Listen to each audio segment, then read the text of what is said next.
लफड़ा न करा जाने दिलवा से सब कुछ लुटा दे तोहरा पे दिलवा से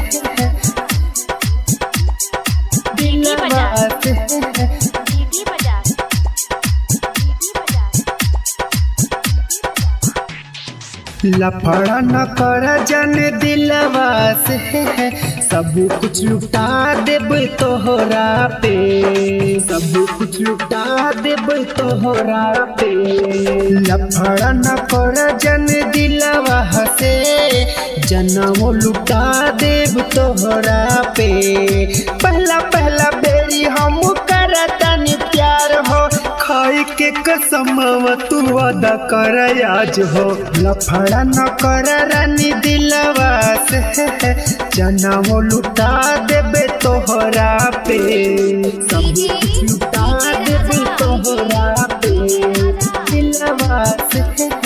सब कुछ लुटा देबे तोहरा पे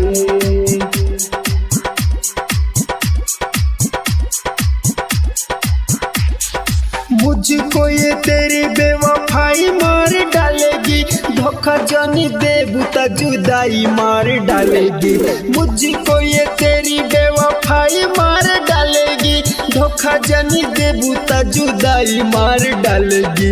लफड़ा न कर जाने दिलवा से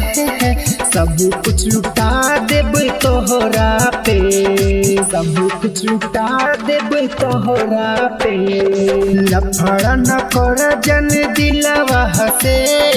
जनम लुटा देब तोहरा पे सब कुछ लुटा देब तोहरा पे दिलवा से सब कुछ लुटा देब तोहरा पे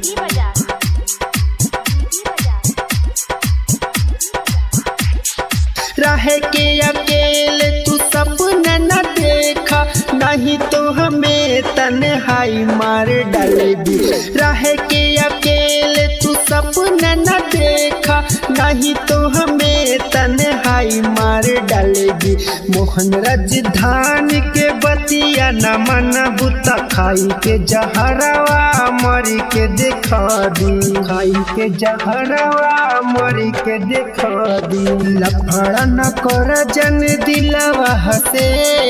जनम लुटा देब तोहरा पे